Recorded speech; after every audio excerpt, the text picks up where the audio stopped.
Bonjour à tous, bienvenue dans cette nouvelle vidéo. Aujourd'hui, je suis assez content parce que le Père Noël est passé et j'ai reçu un beau colis de... Je sais pas comment dire vraiment en français. KF. Donc, c'est une compagnie de Chine, en fait, qui fabrique des trépieds, des têtes de trépieds, des filtres, des caméras de chasse et... bon, j'ai été contacté parce qu'ils voulaient m'envoyer quelques produits pour que je les teste et que je les regarde sur ma chaîne YouTube. Donc, j'ai reçu ça cette semaine. Donc, je viens tout juste de l'ouvrir. Je n'ai même pas encore regardé les produits. Et ici, donc, j'ai un filtre qui me semble être... c'est juste marqué « Filter » dessus. On va ouvrir ça ensemble à l'instant.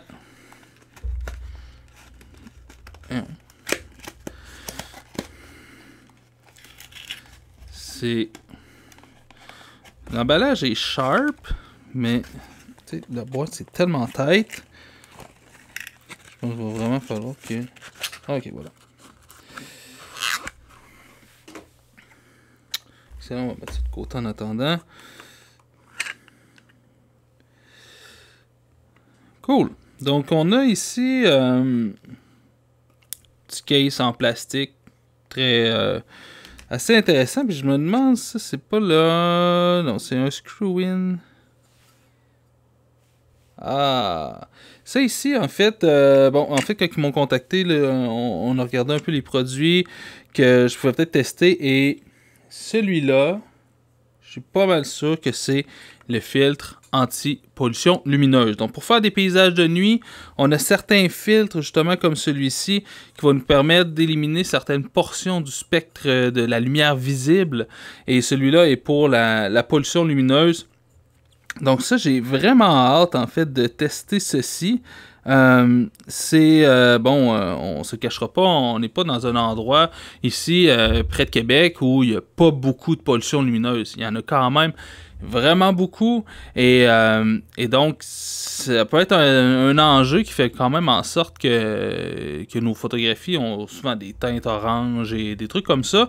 Donc je vais pouvoir essayer ça sur le terrain. Bon, ici, je peux pas vraiment vous en dire plus que tout simplement c'est un fil de type screw-in. Donc ici j'ai mon Tamron 1735 et tout simplement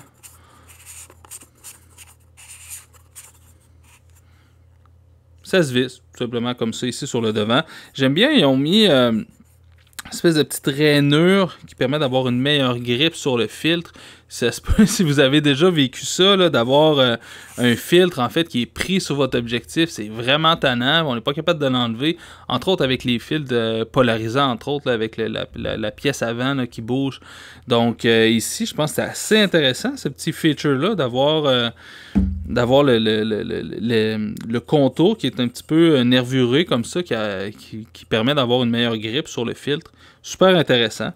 Donc ça, j'ai vraiment hâte de venir, puis je trouve ça super intéressant. En fait, le porte-filtre ici, je ne l'avais pas vu, là, mais dans le fond, ce que ça fait, c'est qu'il y a une petite pièce ici en genre de caoutchouc, et ça permet vraiment de venir mettre le fil comme ça ici, et ça le tient en place. Et donc, il ne se frappe pas sur le plastique du coffre, du case.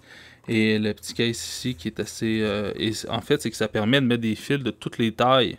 Ici, c'est un 77 mm, mais même pour un 82 mm ou un plus petit, ça ferait travail. Donc, super intéressant. Le fil de anti-pollution lumineuse et de KF Concept. Super, j'ai vraiment hâte d'aller essayer ça. Vous savez comment j'aime beaucoup les paysages de nuit. Il y avait un petit carton ici là, de service à la clientèle. Donc voilà pour ça. Et maintenant, on se tombe ici, Nano Series Filter Kit. Donc ça, c'est marqué Filter Kit. Donc on a le filtre UV CPL, donc le Circular Polarizer, le polarisant circulaire, et le ND1000 77 mm. Et c'est surtout, ce qui est assez intéressant, c'est que c'est un filtre magnétique, donc qui vient se coller directement à l'objectif. J'ai bien hâte de voir comment ça fonctionne. Donc, ouvre la petite pochette ici. Rien d'autre dans la boîte. Un petit pouch, super intéressant. Moi, j'aime beaucoup d'avoir des petits pouches comme ça pour venir mettre mes filtres. Là. Ça permet de les mettre de manière les mettre un peu plus en sécurité et pour être sûr de ne pas les briser. Donc, et la fermeture éclair m'a l'air assez étanche. Donc, même s'il y avait un peu d'humidité, je pense que ça ne rentrerait pas à l'intérieur. Donc, ici, on a plusieurs petits compartiments. Donc, il y a des choses là-dedans que je ne sais pas ce que c'est. Il y a des filtres. Je pense qu'ici, c'est peut-être la monture magnétique. Voilà. Un petit sachet de gel de silice. Donc voilà, petit pouch vraiment intéressant, un peu en type accordéon, là, qui permet vraiment d'avoir, de manière extensible, mettre plusieurs filtres. Super intéressant. Donc, ici, c'est un filtre. Filtre. Et ici, c'est vide. Donc, ça ici, ça doit être la monture. Ah. Donc ici, Nano X Magnetic Adapter Ring 77 mm. Donc comme mon Tamron 1735 est l'objectif que j'utilise principalement pour la photographie de paysage. Donc c'est pour ça que j'ai demandé à avoir un 77 mm. Donc ici c'est comme un filtre, mais en fait c'est vide. Ici à l'intérieur. Et tout simplement ce qu'on fait, c'est qu'on vient le visser sur l'objectif. Et petit test aussi. Donc, le cap de l'objectif continue de se mettre aussi, même si on met ce petit anneau-là. Donc, super intéressant parce que après ça, les fils sont magnétiques. Donc, ils vont venir se coller automatiquement sur la monture qu'on vient de mettre. Mais quand on ne veut pas mettre de fil et qu'on veut ranger l'objectif, c'est super important que le cap de l'objectif vienne se fixer quand même là-dessus. Et donc, ici, j'ai un filtre. Ça a l'air d'être le UV. Bon, filtre UV, je vais être bien honnête avec vous, là, c'est pas mal inutile. C'est quelque chose que j'utilise pas du tout. Mais, on va regarder justement le système. Donc, première chose que je vois, il y a quand même des filets sur le côté ici. Ça fait en sorte que même si vous avez, mettons, vous perdez l'adapteur magnétique, vous pouvez quand même le monter sur un objectif. Donc ça, c'est vraiment bien, parce que sinon, si vous perdez l'anneau, vous ne pouvez plus mettre vos filtres sur l'objectif. C'est pas super intéressant. Et vraiment,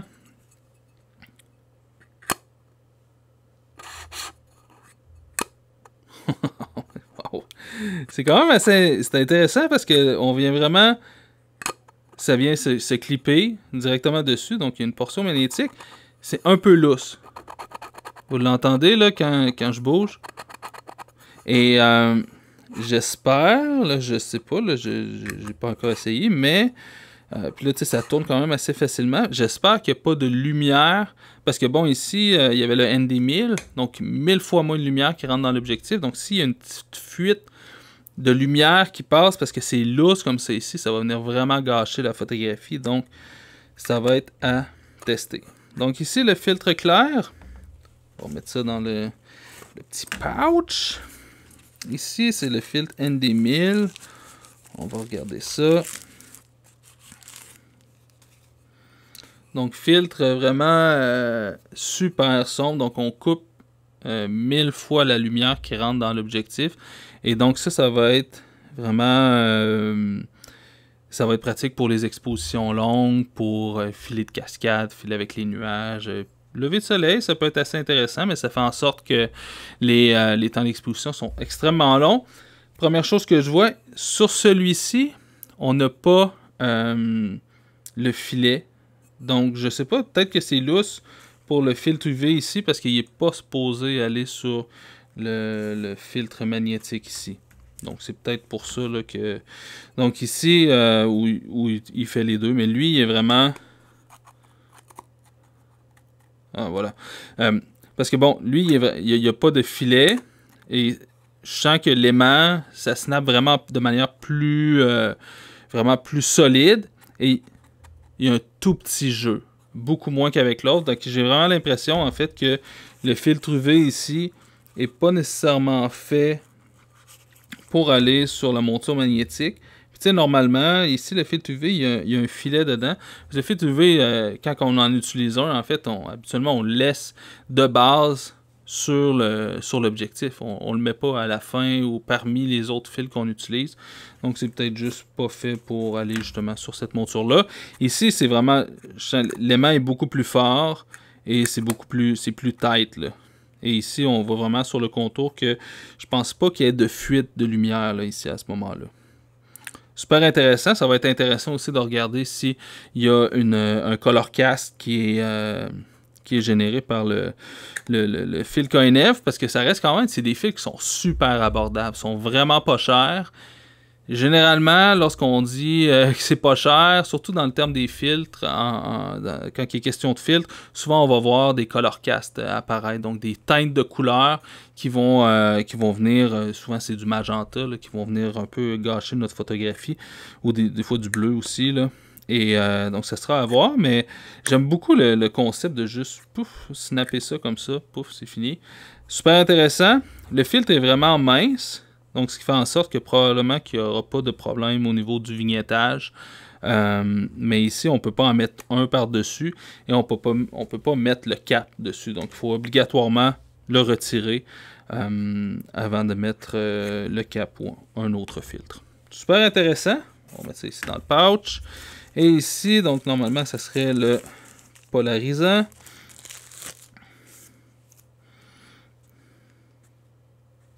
Donc, le polarisant, tu vois, contrairement à l'autre, lui, il y a des filets à l'extérieur. Il n'y a pas de filet à l'intérieur, donc on ne peut pas le monter directement sur l'objectif. Donc, il va venir vraiment à travers son... avec le filtre, l'anneau magnétique.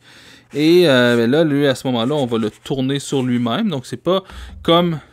c'est en 2 pièces et on peut faire la rotation sans problème. C'est pas comme un fil polarisant standard où on va avoir la partie qui se visse après l'objectif puis après on tourne. Donc ici il y a juste une portion et on tourne simplement comme ça le polarisant. Super. Et je vais faire un petit test. Est-ce que je peux monter le ND1000 par-dessus? Yes sir! Yes sir Miller! Donc là, présentement, j'ai mes 2 filtres. Ça clip très très bien. Nice! C'est vraiment un système qui est super intéressant parce que, tu sais, ça permet en... Pouf! Un polarisant, on rajoute notre fil par-dessus. Donc, si, mettons, on avait plusieurs fils de densité différentes, puis on veut faire un changement qui est rapide.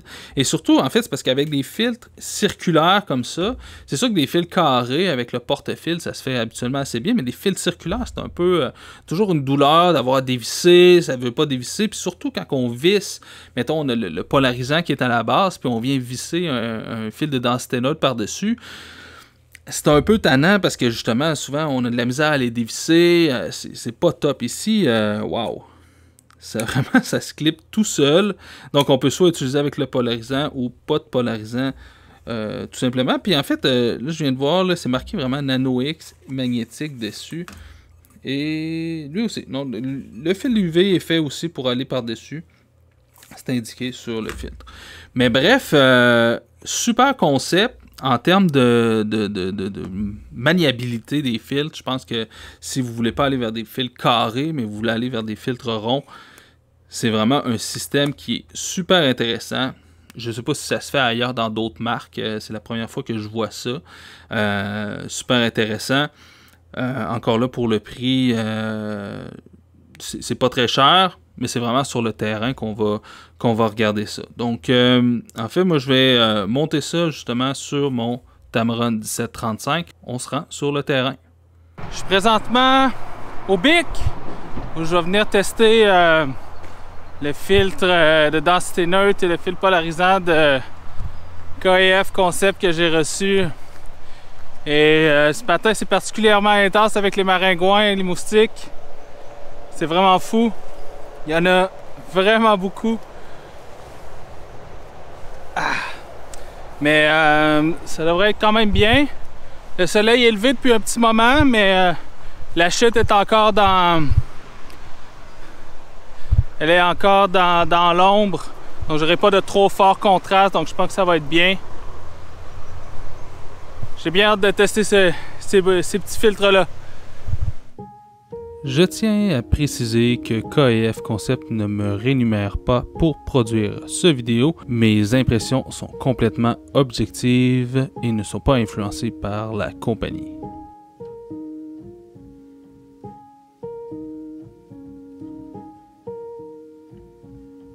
Je testerai le filtre de pollution lumineuse dans une capsule ultérieurement.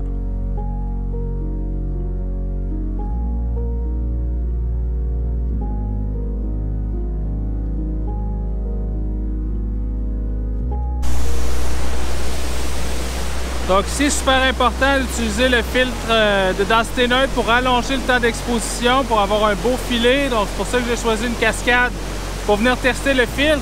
Et aussi le filtre polarisant pour couper la lumière polarisée dans les reflets dans l'eau. Donc ça va venir vraiment ajouter, ça va venir assombrir l'eau également. Puis ça va vraiment donner un contraste, je pense qu'il va être assez intéressant. La scène est vraiment belle, mais j'ai pas encore énormément de temps avant que le soleil vienne commencer à éclairer les roches et tout ça. Ça peut peut-être être intéressant, mais je pense que c'est mieux quand c'est dans l'ombre.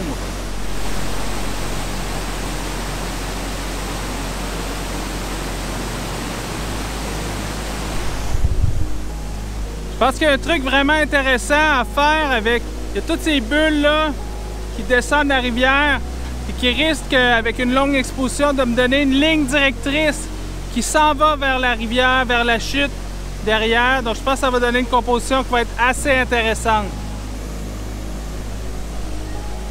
Donc je pense que la composition va vraiment bien marcher. Le filtre présentement, là j'ai un 1000X, en fait ça coupe de 1000 fois la lumière qui rentre à travers l'objectif.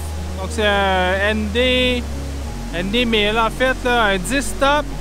Ici présentement c'est vraiment too much. J'aurais aimé ça peut-être que la compagnie m'envoie un entre-deux pour avoir peut-être un 5 stop. C'est pas mal le fil que j'utiliserai ici. Là présentement je suis en train de faire ma shot test. Il vient juste d'apparaître. Et en fait là, présentement pour avoir une belle exposition, j'ai 1 minute de temps d'exposition à f2.8. Et présentement, mais je veux avoir plus que f2.8 de temps d'ouverture pour avoir plus de profondeur de champ. Donc, il va falloir que je monte peut-être jusqu'à même 5 minutes de temps d'exposition. C'est pas l'idéal pour une chute, c'est beaucoup trop.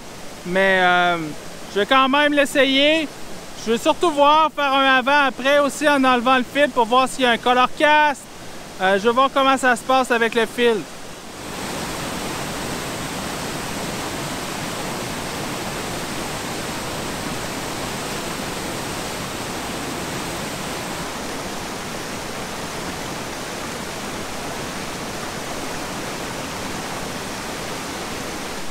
Je suis un peu limité dans mes compositions parce qu'ici à ma gauche, il y a un gros tuyau vraiment pas sexy qui vient comme se jeter dans la rivière. Et il y a toute cette mousse un peu jaunâtre et avec du genre de doré dedans qui est vraiment pas très belle. Donc ce côté-là de la rivière, on peut comme un peu l'oublier. Donc il faut vraiment que je me concentre sur la chute avec la cascade puis la rivière qui est ici, là. Mais il y a une belle composition à aller chercher. Là, j'ai 240 secondes de temps d'exposition, donc c'est 4 minutes. Donc pour une chute, c'est très long. Normalement, je vais essayer une chute de ce débit-là. Je ne dépasserai pas un 5 secondes de temps d'exposition. Mais là, ben, ça va avec le fil que j'ai, donc il faut que j'aille chercher un temps d'exposition qui est plus long.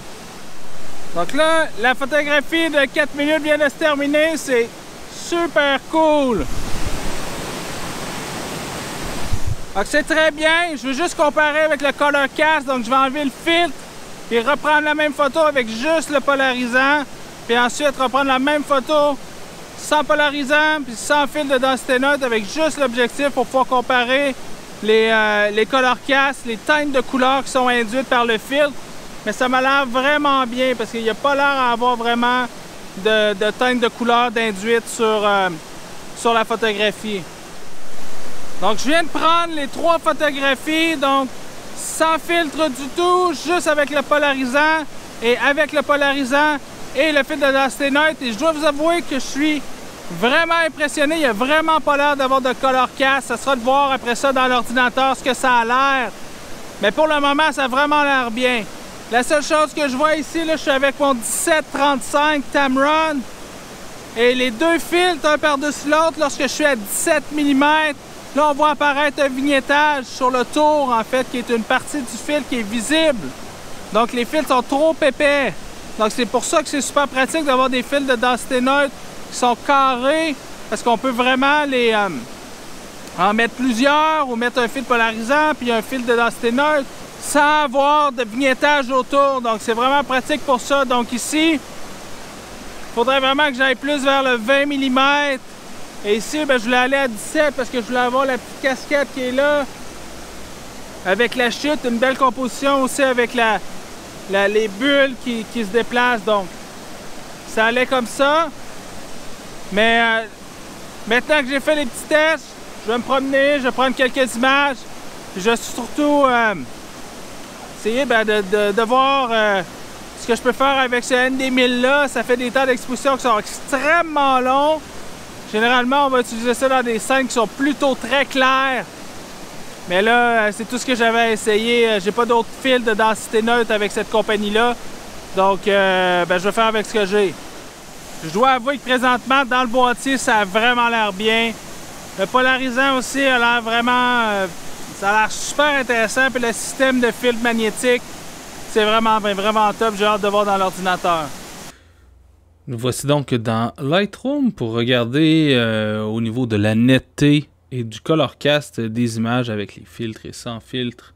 Parce que bon, dans le boîtier, c'est très difficile à voir, donc on va regarder ça ici dans Lightroom. Donc ici, j'ai ma première photographie. En fait, c'est la 3e que j'ai pris, mais c'est celle-ci où j'ai l'objectif nu, sans rien, sans aucun filtre et tout ça. Donc on peut voir ici justement un petit aperçu de la netteté, de l'objectif, du color cast et bon, présentement les 3 photographies que je vais vous montrer. Donc il y a la photographie sans filtre avec le fil polarisant et avec le fil polarisant et le filtre de densité neutre 1000X, ND1000. Donc voilà, donc ici on a le maximum de netteté en fait que l'objectif va pouvoir nous produire et on a la même balance des blancs sur les 3 photographies bien évidemment. Donc on sent ici la petite teinte justement un peu bleutée. Bon, c'était assez sombre quand j'ai pris cette photo là et j'étais en balance de blanc de lumière naturelle. Donc c'est normal qu'on ait cette petite teinte bleutée là. Donc on voit un peu ici la netteté. On va passer à la même photographie avec le polarisant, comme ça. On va faire un petit avant-après, on va les aligner. Donc, je vois une petite dégradation dans la netteté, mais c'est vraiment minime. C'est vraiment minime. Pas grand-chose au niveau de la netteté.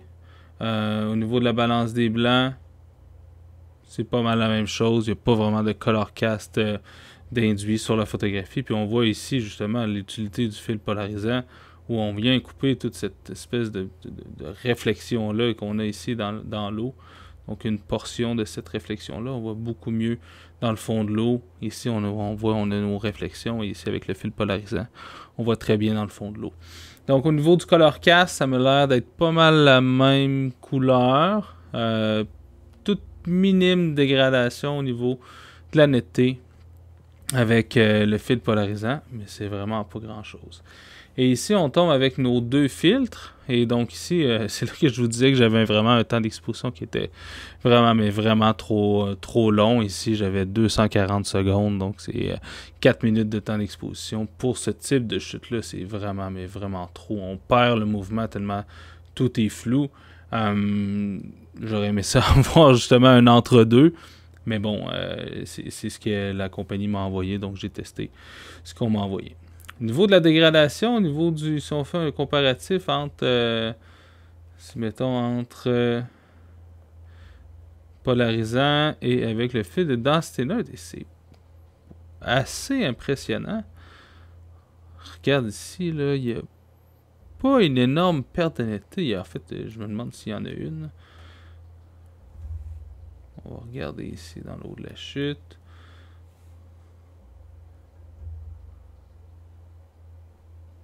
C'est bon,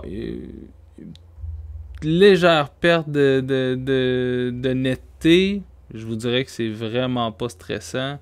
Donc si on compare ici avec la photo originale. Bon, ici c'est un peu plus crisp là, quand même. Là, on sent que sur la photo sans filtre, on a un petit peu plus de netteté, mais écoutez, c'est vraiment pas la fin du monde. Ici, ouais, non, on sent quand même que c'est un petit peu plus lisse. Mais quand même, vraiment, là, pour... puis c'est des filtres qui sont pas très chers, donc je pense que la qualité, elle est quand même là. Il y a vraiment... une légère perte de qualité, une légère perte de netteté. Ceci dit, plus le filtre est dense, normalement, plus on va avoir une perte de netteté ou souvent même de color cast. Au niveau du color cast ici, ça m'a l'air sensiblement la même chose. Ce qu'on voit quand même pas mal apparaître, puis ça c'est assez fréquent chez les filtres de densité neutre aussi, c'est le vignettage. Donc là, en plus, c'est quand que je stack les deux filtres, j'ai du vignettage qui apparaît ici, là, dans les coins comme c'est ici. Ça, c'est le deuxième filtre qui vient baver, en fait, qui vient nous donner cet effet-là. Mais outre ça, là, vous voyez, parce que le vignettage, il vient jusqu'ici. Donc, on a également du vignettage qui est induit par le fil de densité neutre. Donc, ici, bon, c'est sûr que avec des fils circulaires qui se stackent l'un sur l'autre, on n'a pas trop le choix d'y aller de cette manière-là. Mais ici, bon, c'est peut-être un peu trop épais pour utiliser à 17 mm comme je l'ai fait. Et voilà, c'est ce qui fait le tour pour cette revue des filtres KNF Concept. Si vous êtes intéressé par ces filtres-là, il y a des liens et des codes promo dans la description. J'espère que vous avez aimé. Si c'est le cas, cliquez j'aime et commentez, c'est toujours apprécié. Allez voir ma page Patreon pour plus de contenu sur la photographie nature. Et surtout, le fait d'avoir des membres sur ma page Patreon, ça me permet d'alimenter ma chaîne YouTube. Donc, merci beaucoup à mes contributeurs sur Patreon. Et nous, on se dit à la prochaine. Ciao!